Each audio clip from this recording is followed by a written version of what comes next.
سيدنا السلام عليكم، مرحبا بكل مشاهدي مستمعي ومتتبعي برنامج رونديفو دي زارتيست سبيسيال غامادون على باقة لو دي جي ميديا.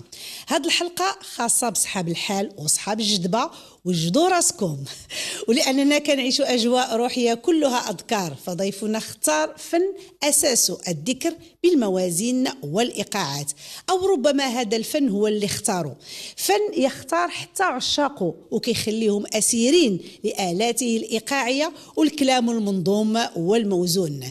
فن روحي كله ذكر رباني ومديح لخير البرية.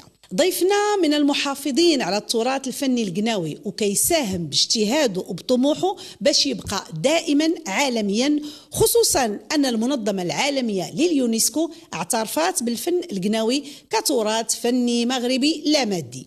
غادي نعيشوا في هذا الموعد أجواء ولحظات رائعة من الفن القناوي، وغادي نتعرفوا على المسار المتميز لضيف هذا الموعد الفنان والمعلم رضوان القصري. سي رضوان القصري، مرة أخرى مرحبا بك معنا في برنامج رونديفو دي زارتيست سبيسيال غامادون. مرحبا بالمعلم ديالنا. شكرا على الاستضافة وتحياتي للطاقم التقني كامل اللي حاضر معنا اليوم. شكرا بزاف. رمضان كريم بعدا علينا وعليكم بالصحة والسلامة، وباش ما كتمناو إن شاء الله وعلى جميع المغاربة كاملين ولجميع المسلمين كافة أجمعين إن شاء الله. الله يحفظك. كي داير القصر الكبير؟ والله إلا صافي خوتي، مرحبا بكم عندنا القصر الكبير، ومرحبا بالمغاربه كاملين يجيو يزورونا في مدينه القصر الكبير. بارك الله فيك، وتحيه لكل سكان مدينه القصر الكبير. سي رضوان القصري، المعلم رضوان القصري، وحنا كنعيشوا بطبيعه الحال هذه الاجواء الرمضانيه الروحيه، كتكون الروح والجسد بطبيعه الحال محتاجين يسمعوا فن متميز. وانت صدرتي في بدايه 2025 ألبوم جميل جدا قناوي سميتيه دردبة شمالية، يعني كله صنايع وإيقاعات، وكل أغنية يعني سميتيها طرح، بحال طرح المكاوي، طرح يرفع، طرح بوشامة. وغادي هادشي كامل غادي نفسروه للمتابعين، ولكن بينا نبداو بالعنوان اولا، يعني دردبة شماليه. كيفاش تم اختيار هذا الاسم هذا، وفسروا لينا الا كان ممكن. بالنسبه للالبوم ديالي اللي سميتو دردبة شماليه، وعلى اساس اننا كدير واحد الليله اللي سميتها دردبة. دردبة هي كتجاوز مثلا من 3 ايام حتى 7 ايام، كتكون واحد الدردبه اللي مجموعين فيها قناوه، كيتجمعوا فيها قناوه تقريبا. ديك الليله كتسمى دردبه. ديك الليله كنجمعوا فيها كاملين، وكتكون عندنا واحد الطقوس ديالنا خاصه بنا وعادات وتقاليد، وهذا كيكون ملتقى ديال القناوه، خاصه قناوه الشمال كنجمعوا كاملين، وكنحاولوا ما امكن اننا نبارطاجيو بزاف ديال الموسيقى بيناتنا، وعليها سميت انا الالبوم ديالي دردبة شماليه. دونك هذا اللقاء كيكونوا فيه غير الفرق القناوي، ما كيكونش شي واحد براني على تا قناويت؟ لا ماشي، ما كاينش واحد براني، كيكونوا الحضور حاضرين معنا متفرجين المولوعين بالفن القناوي خاصه، لان الفن القناوي داخل في الحدث الصوفي ديالنا بما يشمل لا اله الا الله محمد رسول الله، كامل الارتجاليه الكلمات ديالو كاملين في الحدث الصوفي. وبالنسبه للمتفرجين كيكونوا حاضرين معنا، ولكن كيكون هو واحد الملتقى ديال قناوه كنسميوها اما دردبة شماليه او لا شعبانه. شعبان، دونك كتكون خاصه في شعبان، كديروها في شعبان. داك واخا. المعلم رضوان القصري، الفن القناوي بطبيعه الحال اعترفت به المنظمه العالميه لليونسكو كتراث مغربي لا مادي، وكاين تظاهرات دوليه يعني كتحتفل بهذا الفن العريق. واش هذه العناصر هي اللي ساهمت في عالميه الفن القناوي؟ صحيح، بالنسبه للفن القناوي دابا اصبح عنده ظهور قوي خاصه في المغرب وخارج المغرب. كاين ناس اجانب يجيو من جميع انحاء العالم باش يحضروا الفن القناوي، خاصه في الفيستيفال ديال الصويره.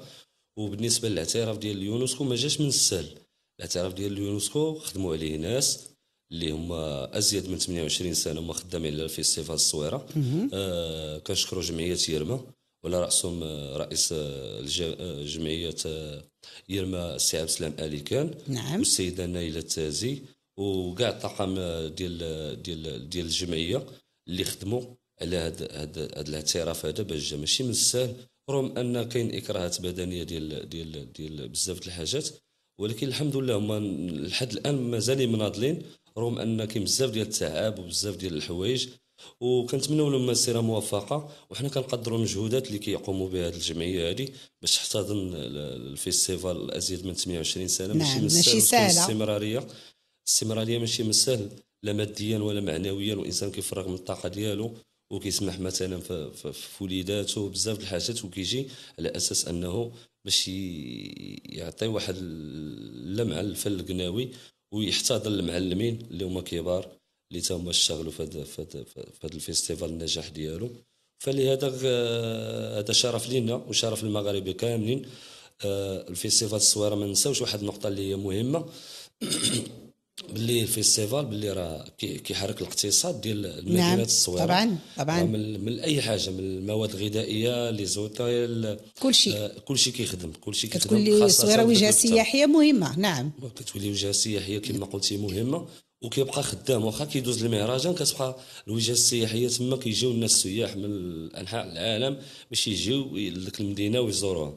وهذا كيرجع الفضل للفيستيفال الصويره. نعم. والسيد عبد السلام اليكان، نيلة التاسي، والجميع الاداره ديال القائمين على هذا المهرجان هذا كنوجه لهم تحيه بالمناسبه. اللي لاحظنا معلم رضوان بان الفن القناوي ولات واحد الفئه كبيره ديال الشباب كتهتم به، والجميل ان فين ما كتكون يعني كيتبعوه دائما هاد الشباب كتلقاهم تابعين الفرق القناويه وكيحضروا، ومهرجانات يعني اللي كتحتضنها مثلا الصويره او مدن اخرى كتلقى الفئه الكبيره اللي حاضره هي ديال الشباب. واش القوه الروحيه ديال الفن القناوي هي اللي كتجلبهم ولا كاين شي اسباب اخرى؟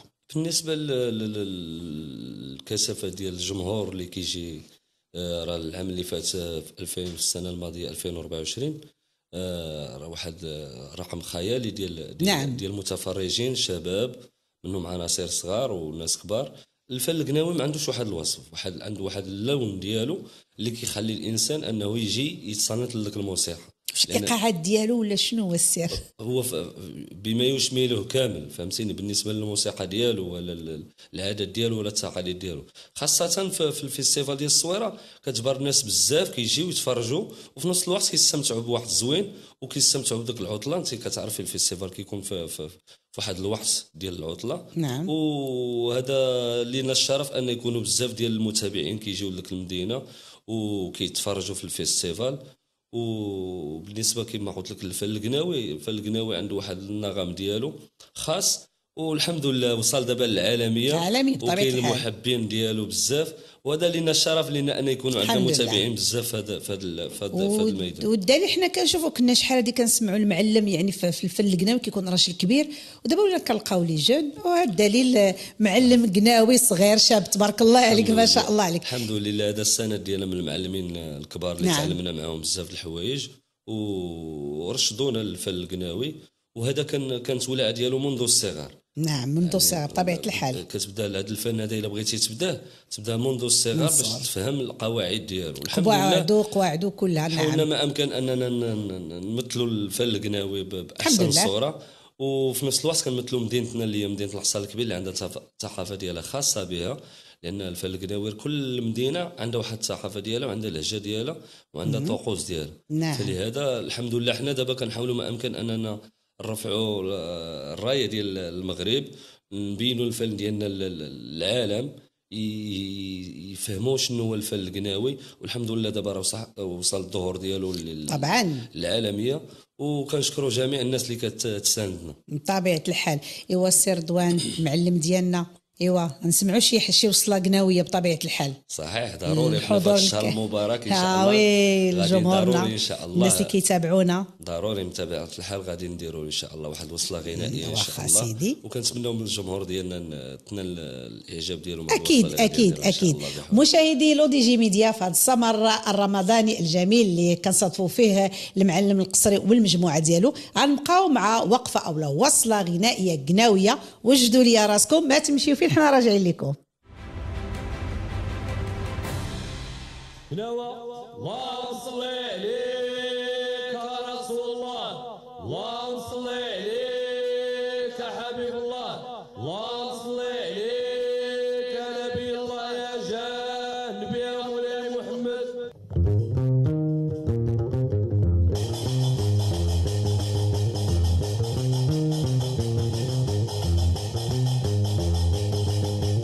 يا رسول الله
تبارك الله على المعلم قصري، تبارك الله على الاخوان المجموعه ديالك، ما شاء الله عليكم. هذا الشيء شاخض. ضروري اكيد كنتمنوا من الجمهور ديالنا ننالوا الاعجاب ديالهم، وهذه الوصلات الغنائيه حاولنا ما امكن اننا نقدمهم في هذا الشهر المبارك. نعم. لان شهر عظيم عند الله سبحانه فضيل وتعالى. عند الله سبحانه وتعالى. وحنا حاولنا ما امكن اننا نحطوا كلمات اللي زوينين بما يشمل لا اله الا الله. انتقاء جميل درتو، انتقاء جميل تبارك الله عليك. دابا غادي ندوزو نرجع، ماشي غادي نرجع لك الالبوم اللي درتيه في يعني في اوائل 2025، دردبه شماليه، مقاطع قناويه رائعه، وكل اغنيه او لاقطه كيف قلنا سميتوها طرح. كاين طرح المكاوي، طرح يرفع، طرح بوشامه، وجميل ورائع أن كلها كتمدح خير البرية سيدنا محمد عليه أفضل الصلاة والسلام. أولا فسر لنا علاش كتقولوا طرح، شنو هو طرح؟ وهو صراحة كنقولوا الطرح لأنه واحد إلا جينا نهضروا راه كاين بالمحلات، غير وسينو دابا كاين فاش؟ كاين المحلات. المحلات كل محلة كيكون فيها بزاف ديال شنو هي المحلة؟ انت دابا جبتي حاجه وحطيتي لي كلمه اخرى، سيدي فسر لنا الله يجازيك بخير. المحل شوف كما كاينين احنا في قناوه عندنا 7 المحلات، هما 7 الالوان هكاك سير. كل لون كنحكيو له على الكلمات ديالو، على الرمز ديالو، وكنغنيو عليه بالاغاني ديالو. احنا دابا حاليا كنحطوا طرح، مثلا ملي كنحطوه في شي مواقع من مواقع التواصل كنسميوها طرح قناوي، زعما طرح مولاي ابراهيم او طرح يرفع او طرح بحال واحد لو تيم كتسميو انت. فوالا نعم. اما بالنسبه الى جينا نديروا الجمع هما كيتسموا طروحه، وطروحه هي محله. فلهذا انني نسمي الدردبه ديالي الشماليه على اساس انها ليله قناويه، ولكن غادي يكونوا مقتطفات منهم طرح مولاي ابراهيم، طرح ديال بوشامه، طرح ديال لا فهمتوا. ندوزو لحاجه اخرى.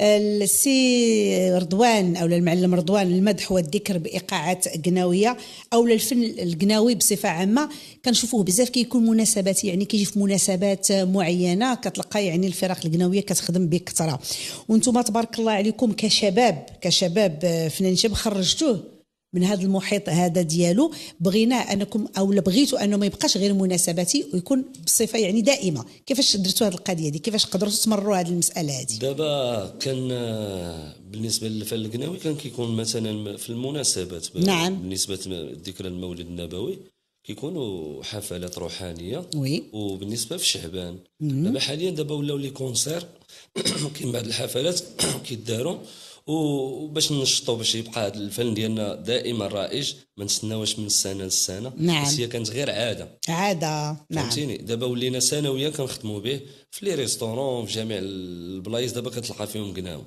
في اي مدينه كتجبر فيها قناوه، ما يمكنش شي بلاصه ما مطلق اقل حاجه عجبر واحد طالق الموسيقى ديال قناوه. مثلا في محل ديال كيبيعوا مثلا الملابس التقليديه او هذه عادات، فهمتيني. دابا الحمد لله اننا وصلنا الفن ديالنا القناوي، كنحاولوا ما امكن ان نستمروا به ونديروا لي شوف بعض المسارح او مراكز الثقافه، والحمد لله كيلقى اقبال كثير من عند الجمهور المغربي. طبعا.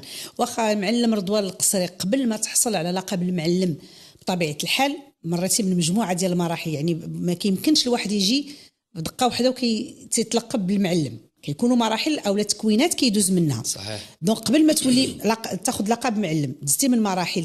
صحيح. شنو هما هاد المراحل هادو؟ وهما المراحل الاولى ملي كتدخل واحد الجروب ديال قناوه، وان خصك تدوز من المراحل اللي هما مراحل كثيره، تعلم بعدا كيفاش تقرقب، تعلم الرقصات، تعلم لي كورال، تعلم الطبال، تعلم فهمتيني بزاف ديال الحوايج، تخيط الملابس ديال قناوه. دونك الملابس كتصاوبوا نتوما بيديكم؟ دابا حاليا ما كاين شي حويجات كنصاوبهم حنا، وحوايج اخرين دابا ولينا كنستعملوا الديزاينات ديال المعلمه او المعلم كيصاوب الملابس الجديده اللي كتواكب هذا العصر. نعم. الجديد. اما بالنسبه للقناوي راه ضروري كيدوز من المراحل. شنو هما بالضبط؟ عطيني. المرحله الاولى هو خصك تكون قناوي بامتياز، ماشي تشد القنبري في اول المراحل ديالك، ما كتاخذش القنبري في طبيعه الحال. كتكون مع المعلم كيعلمك بزاف ديال الحاجات، كتعلم كيفاش تخرقاب، كتعلم كيفاش تلعب لي كويو، زائد الجوله ديالك ملي كتجول في جميع المناطق ديال المغرب اللي فيهم قناوه وفيهم المعلمين، كتحمر، كتبقى انت كتكومبوزي داك الشيء في الراس ديالك، كتيليشارجي داك الشيء في الراس ديالك. ملي كتوصل لواحد المرحله من بعد كدير واحد الليله ديالك. دونك ضروري من هذه الليله هذه من طبيعه الحال هادشي كتجمع بينا فيها نعرف. المعلمين كاملين إياه. وكيكونوا كاعتراف قناوي، كيعطيو فهمتيني؟ التزكيه.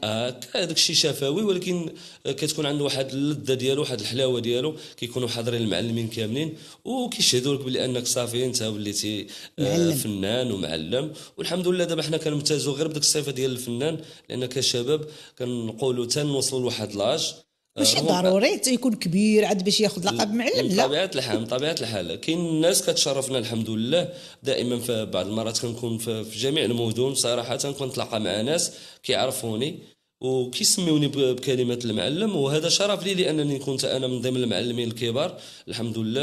المعلمين دابا الكبار تبارك الله منهم المعلم حميد القصري نعم. اللي شرف المدينه ديالنا، وحتى حنا كنحاولوا ما امكن اننا نشرفوا المدينه ديالنا وحمل الاسم ديال المعلم رضوان القصري، فهذا لينا الشرف لينا كاملين. نعم. والساكنه القصر الكبير خاصه. دونك رضوان القصري خديتي اللقب ديال المعلم من عند مجموعه ديال المعلمين. دونك تتدار ديك ملي كتاخذ ديك الابجديات الاولى وكتعلم مزيان، ضروري ما كدار ديك الليله اللي كتعرض فيها على المعلمين الكبار. صحيح. باش كيعطيو التزكيه. دونك هنا ملي كيعطيوك لقب معلم كتنوض كدير خصك دير الفرقه ديالك. من طبيعه الحال ديك الساعات كدير مثلا مجموعه ديالك، كتكون خاصه الا كانت شبابيه. مثلا انا شبابي مثلا جيبهم شباب. ضروري يكونوا معك الشباب، وفي نفس الوقت يكونوا معك الشيوخ، لان الشيوخ كيرشدوك بعض الحوايج، لان الصنعه ديالنا والدومين ديالنا ديال الفن القناوي، لان هو عنده واحد الريبرتوار اللي كثير، فهمتيني؟ وحنا كنحاولوا ما امكن اننا نحافظوا على الانطباع ديالنا الشمالي وعلى الثقافه ديالنا الشماليه والموسيقى الشماليه، وكتعجبنا حتى نمطات ديال المدن اخرى، وهذا لنا الشرف اننا نمثلوا الفن ديالنا باحسن حل. هذا هو اجمل حاجه. ضروري اي واحد كياخذ واحد اللقب خص تكون فيه واحد الشروط معينه. المعلم القناوي دونك دابا راه واخد اللقب ديال المعلم، ولكن باش يستمر شنو هي الشروط اللي خصها تبقى فيه او لا خصها تكون باش يكمل يستمر بلقب معلم؟ واللقب المعلم هو يكون فيه الصدق وتكون فيه النيه ورضا الوالدين ورضا الحب الناس، لان من اصعب الحوايج باش تكسب الثقه ديال الناس راه ماشي من السهل. والحمد لله حنا كنمتازوا بهذا الشيء هذا اللي بهاد الثقه ديالنا اللي كتثق فينا الناس. حنا كنسافروا عبر داخل المغرب ديالنا بجميع المناطق المغربيه وكنخدموا فيها مع ناس وكاين محبين ديالنا، والحمد لله هذا هو اهم شيء، هو الصدق والنيه. وحتى الناس ديال الفرقه كتوريهم حتى مجموعه ديال الحوايج بطبيعه الحال. بطبيعه الحال لانهم معك في الفرقه راه كيتجولوا معك في جميع المناطق ديال المغرب، يعني راه كيكونوا هما معك. حنا كنكونوا خوت مع بعضياتنا. ساعه العمل كيكون الجديه والعمل، والساعه ديال الرفاهيه راه كنمشيو كاملين مع بعضياتنا، لان حنا كاملين كنسكنوا تقريبا في حي واحد في بلاصه واحده، كنريبيتيو مثلا مره عندي في الدار مره عند الاخر في الدار. جو عائلي مع بعضياتنا، جو عائلي. كانت عندك المعلم رضوان واحد المشاركه متميزه في مهرجان الصويره، واحد العرض ديالك جميل جدا مع فنانين عالميين، درتي واحد التوليفه جميله جدا معهم. كيفاش كانت هذه المشاركه هذه؟ بالنسبه للمشاركه ديال فيستيفال الصويره في السنه الماضيه في 2024 كانت سنه مميزه وخاصه بي انا صراحه، لان دوزت فيها واحد الفورماسيون مع جامعه بركلين، ولاول مره كتجي للمغرب، وهذا ماشي من السهل ان تجيب جامعه بركلين من امريكا وتفتح الفرع ديالها هنا في المغرب.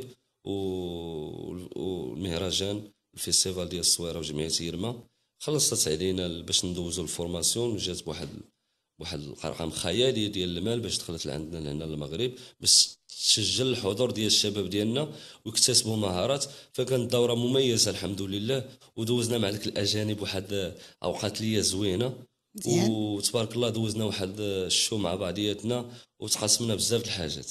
شيء جميل، شيء جميل جدا. معلم رضوان، ايوا ضروري عاوتاني نسمعوا شي حاجه زوينه. مرحبا. لا نعيمه، صافي واجدين اخوان، واجدين. مرحبا الله ودي مرحبا. مشاهدينا الكرام، دائما في هذا السمر الرمضاني اللي عنده واحد الطابع قناوي، وجدوا لي راسكم نبقاو مع وصله قناويه، ما تمشيو فين، بقاو معنا.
شفع فينا نبينا نبي الله المكاوي حبيب الله لا إله إلا الله لا إله إلا الله لا إله إلا الله لا إله إلا الله والمكاوي يا حبيب الله لا إله إلا الله لا إله إلا الله لا إله إلا الله لا إله إلا الله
تبارك الله على سي رضوان او المعلم رضوان، وتبارك الله على الاخوان، ما شاء الله عليكم.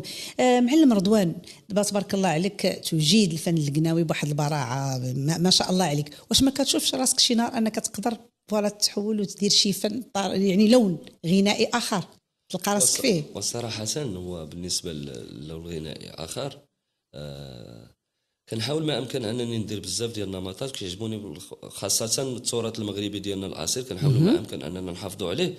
وكيعجبوني بعض الموسيقى ديال مثلا الطرب الاندلسي كالملحون، يعني عندي اذن موسيقيه كنصنت لهذا الشيء، وكنصنت انا كتاديهمش؟ لا كناديو شويه، ونفتح على جميع الانماط الموسيقيه، خاصه الشبابيه ولا الموسيقى العصريه. وإلا جات فكره ان شاء الله نقدروا. دابا حنا حاليا ان شاء الله كنلعبوا، عندنا خدامين في واحد البروجي ديال قناوه الشمال فيزيون، ان شاء الله غادي يكون واحد الالات حديثه ان شاء الله كالساكسوفون والترومبيت وبزاف د الالات ان شاء الله غادي ندخلوهم مزيان. وغادي نحاولوا ما امكن من البلدين نلعبوا موسيقى اللي يلا باغا نقول لك واش باغا تفكرش دير شي فيزيون، تدخل شي حاجه شي وتعطينا شي حاجه. دونك هذا كاين مشروع، كاين افكار ان شاء الله، وحنا خدامين عليها دابا. حنا قريب هادشي يخرج للوجود ان شاء الله بحول الله ان شاء الله. نتمناو نشوفوا ان شاء الله عما قريب. نتمناو ان شاء الله الجمهور ديالنا انه يساندنا، وحنا اي حاجه كنتعبوا فيها من اجل الجمهور ديالنا باش تكون الاذن الموسيقيه تصنت لواحد الحاجه، شي حاجه نقيه وزوينه. ما كتلقاوش المعلم رضوان شي اكراهات في المسار الفني ديالكم؟ وصراحه نشوف هو بالنسبه للاكراهات، راه كيف ما قلت لك انا، راه ماشي من السهل انك ما غادي تكون فنان وما غاديش يكون عندك واحد الاكراهات. ولكن اهم حاجه عند الفنان هو انه يكون الانسان كيفكر بعقله ديالو، وكيفكر بواحد المنطق اللي هو زوين. نعم. انه يتجاهل بزاف ديال الحوايج ويخلي التعليقات عليه، ويخلي داكشي ديال السوشيال ميديا في واحد الجانب، ويخدم يحاول ما امكن انه يخرج اغاني ديالو، البوم ديالو، يكتب كلمات ديالو، الحان ديالو. نعم. حنا كنحاولوا ما امكن اننا نديروا هذا الشيء هذا، وكنتجاهلوا بزاف د الحاجات باش اننا نتسلقوا للعالميه بهذه الطريقه هذه. الا تبعتي داكشي راه ما غدير والو بطبيعه الحال، حيت غتحس بواحد الاحباط والهضره الناس ما عمرها غادي تسالي، ما كتساليش. دونك الانسان يدير الفن ديالو ويشق المسار ديالو وداك الهدف ديالو. حنا عندنا هدف وحب لهذا الفن هذا. نعم. احنا كنحاولوا ما امكن اننا نزيدوا به القدام، والسند ديالنا وموال الجمهور المغربي. فلهذا كنتمنوا ان شاء الله كلشي يساندنا، كلشي يشارك معنا في القناه ديالنا ويتابعنا ويشجعنا باش نزيدوا القناه باش الناس يتابعوكم. عطيهم اسم القناه. اسم القناه اليوتيوب او الانستغرام او فيسبوك او تيك توك رضوان القصري فوالا باش يتابعوكم كلشي مرحبا به، واللي بغى يتابعنا مرحبا به. مرحبا. السي رضوان، المعلم رضوان، كيفاش اخويا كدوز نهار رمضان؟ وصراحه النهار ديال رمضان واحد النهار كيكون سبيسيال، فهمتيني، كندوزو مع موالين الدار، خاصه مع الوالده، كنعاونوها ضروري، اكيد ضروري تدخل الكوزينه شويه، هو ضروري شويه ولو على الاقل تستف غير الطابله وتعدل العصائرات وتريقل بعد هو العصير ما كاين ما سهل منه، والحاجات السهيله راك حنا كنحاولوا ما امكن اننا نصاوبوها مزيان. وحنا معروفين دابا حنا بالطبق ديالنا ضروري تكون في الطابله ديالنا يكون الطاجين او البيصاره. هذه حاجه دونك هذه اللي بغيت نعرف. دونك هنا في القصر الكبير ضروري من البيصاره في الطبله كتحطوها في الفطور بطبيعه الحال. هي عندك هي والحوت، هذه حاجه اللي من الضروري. الحوت الناس كيديروه بزاف، ولكن البيصاره انا ما يسحبش. دابا حنا منطقه شماليه معروفه بالبيصاره، هي معروفه، لكن ما يسحبش في رمضان تحطوها في الطبله في الفطور. دونك مزيان في الطويشن ان شاء الله مع سيدي، وكتكون واحد زويته بلديه وكوينه ضروري عاوتاني عندها واحد طعم اخر. دونك ضروري البيصاره، ضروري اكيد ضروري. هو سيدي بالصحه والراحه. تبارك الله عليكم، يعني لقاء جميل جدا، ما سخيناش بك. بغينا قبل ما نختموا بغينا كلمه للجمهور ديالك، الكاميرا قدامك، تفضل. كنتمناو ان شاء الله رمضان مبارك سعيد علينا وعليكم الصحه والسلامه، واش ما كنتمناو ان شاء الله. وكنتمناو من الجمهور ديالنا تكون حلقه مميزه ان شاء الله مع الاعلاميه الخاصه بنا لاله ناعمه، وكنتمناو ان شاء الله تكون حلقه خفيفه ظريفه على قلوبكم. وشكرا للمغاربه كاملين، وخاصه ساكنه مدينه القصر الكبير، كنشكركم كاملين جميعا. تبارك الله عليك. بطبيعه الحال غادي نختموا بشي وصله قناويه. ياك ضروري ضروري هذيك ضروري كيتسنى هذا طبيعه الحال. اذا باسم هذا الجمهور كامل اللي يعني المشاهدين الكرام كامل اللي كيتابعونا كنقول لكم شكرا، وسمحوا لنا من عناء الطريق. جيتوا من القصر الكبير واخا كان يعني ورمضان وهذا جيتوا، كنشكركم بزاف على قبول الدعوه، وكنتمنى لكم ان شاء الله التوفيق انت والمجموعه، ودائما الى الامام. ولما لا نشوفوا المعلم رضوان القصري والمجموعه خارجين على الحدود، خارج الحدود ان شاء الله. وصلوا زيدوا مازال وصلوا. شكرا بزاف لاله نعيم على العفو مرحبا على الاستضافه، وشكرا للطاقم التقني اللي جنود الخفاء اللي ما كيشاهدونا حتى هما، شكرا لهم، وكنتمنى لكم مسيره موفقه ان شاء الله. شكرا جزيلا. مشاهدي لو دي جي ميديا باسمكم كنشكروا المعلم رضوان القصري والمجموعه على قبول الدعوه، استمتعنا معهم بوصلات جميله جدا وحوار شيق، وباسمكم كذلك تحيه كبيره لكل الطاقم التقني والفني للبرنامج، المخرج المبدع ايت بن الحسن محمد ياسر مولين ندى وفاء وهبه. وغادي نبقاو مع وصله قناويه جميله اللي غادي نختموا بها، وما بقى لي غير نقول لكم تبارك الله عليكم.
الجبال ما تنطعش الا